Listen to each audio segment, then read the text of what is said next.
Hi friends. Today I'm going to do some homemade pizzas. So the first thing we need to do is start by making the dough.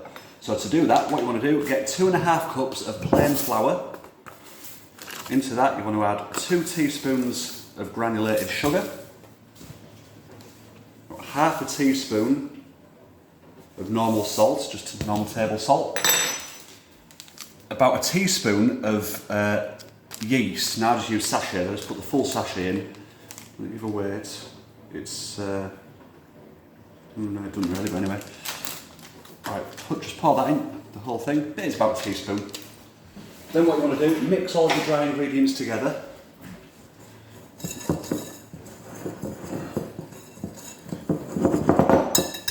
Like that.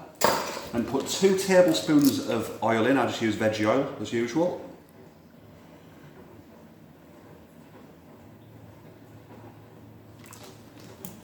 Like that. And then you want to add 1 cup of warm water, just over room temperature I would say. Just fold the water into it with a spatula. When you get all the water in, give it a good mixing up until you end up with a little dough ball, and then we'll knead it up together. I'll just pause you now so that the video doesn't end up too long. Right, when you've mixed it all together, you end up with a bit of a dough ball, a bit like that. Now what we need to do is knead it together. So you want to put a good sprinkle of flour, again plain flour, onto a work surface.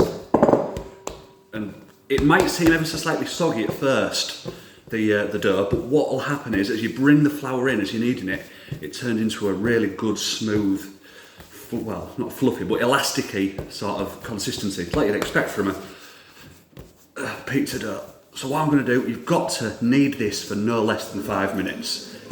So I'll do that, I won't bore you with it. We'll pause it and have a look, but you're just basically bringing it over, folding it over itself, keep tapping it into the flour, and it just forms beautifully. Right, we'll go with it in a bit. 5 minutes. Right friends, so about 5 minutes has gone by, and you'll be able to see the difference in this dough ball. And what you want to do is get it into a nice ball like that, and that's what you're looking for. Now you want to get your mixing bowl, put roughly a tablespoon maybe of oil into there, and just brush the oil around the sides of the bowl, and that way when this dough rises, because the dough should pretty much double in size, there we go, get your dough ball, pop it in, that should pretty much double in size. What you want to do, put either a tea towel over the top of it, but a top tip, I like to use a hairnet, believe it or not, shower cap even, not a hairnet. Put a shower cap on it, leave it now for a couple of hours and you'll see it double in size. Hi friends. Yeah, that's what'll happen. Right, bye-bye. I'll catch up in a couple of hours when we roll this dough out. Right, hi friends. As you can see, this dough is very, very different to when we left it, which was actually about 3 hours ago. Well, it doesn't matter. 2 or 3 hours, what does it matter? Right, in your coffee box. Let's see if we can get this working. So this is enough to do 2 pretty good sized pizzas. Are you going to come out? I greased the bowl. Are you going to fold? Beautiful. Right. When I say 2 good sized pizzas, what I mean by that is basically 2 12-inch thin and crispy pizzas. So you want to chop it roughly in half. I'll just put one together.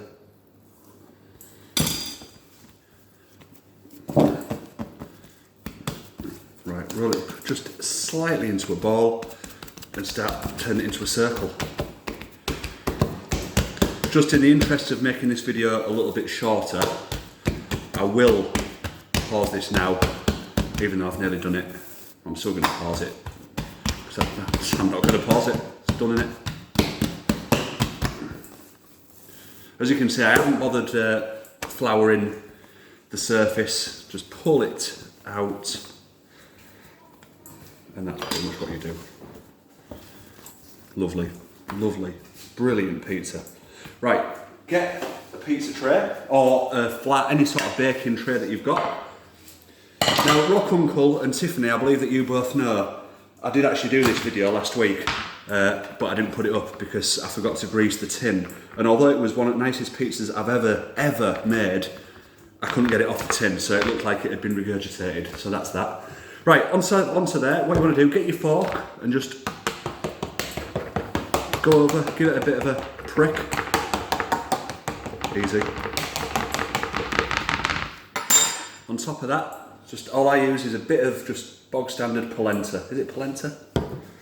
Just tomato sauce. In the past I have used spag bol mix, just spag bol sauce.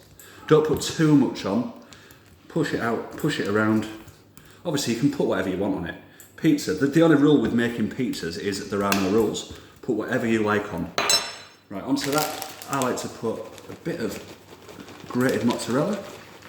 Not too much, it's interesting, I don't put too much cheese on. If you over cheese it, you will find it'll just become a greasy mess. Bit of cheddar.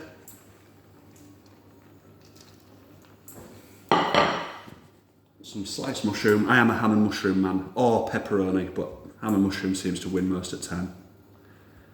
Just spread it about a bit. I will just pause this. I'm going to bang a bit of ham on as well. I keep saying I'm going to pause it, but I haven't yet. I'm not going to pause it. Right, a bit more mushroom, just where there's some gaps. What you'll find with the mushroom, as it bakes, it shrinks. So it'll look like you've got absolutely loads of mushrooms on, but they do sort of disappear because there's a lot of moisture in them. A little bit more mozzarella on top of that. Now, the killer ingredient for me that makes a big difference, if I can find it, is oregano. I always put about maybe half to 1 teaspoon of oregano onto the pizza before I cook it, and it gives it a really authentic Italian sort of pizza taste, and it really, oh man, yeah, it's good. A bit more cheddar. Right, I'm going to make the kids, they're having different pizzas, so I'll make theirs now, and then we'll pop them in the oven and see what they're like when they're cooked. Bye-bye, friends! Right, friends, so put into a preheated oven, at about 220 degrees centigrade, and cook that for about 10 minutes. Obviously it's all on the eye, just cook it until you think it's cooked. I'll tell you what, it's going to be a good pizza. We'll catch up in about 10 minutes. Bye bye, friends. Right, friends, so about 10 minutes has passed, just over maybe. Here we've got Jack's. Jack's is similar to mine, just with no mushrooms. This is Ollie's, exactly the same exactly the same dough. It's just basically garlic butter and a load of cheese. And here is the pizza we're going to be looking at. Right, grab that, good lad. Don't press the button on the top. What you want to do is get the salt in. Nice. Obviously greasing the pan is very important. Right.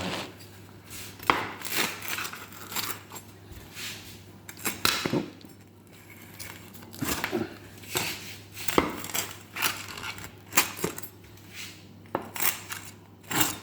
I love it.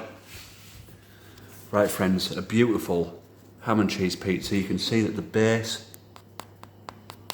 I know that was my wrist, but you can hear it's cooked properly through. It's a very nice looking pizza, that. Really easy to do. Obviously put whatever you want on it, but just use this method and you will end up with a beautiful, beautiful pizza. If you like them a bit more thick base ones, just make them thicker. Simple as that. Right, bye-bye, friends. I hope this was okay. And I shall certainly enjoy eating it. I'm going to let it cool so I don't burn my mouth. Bye-bye, friends.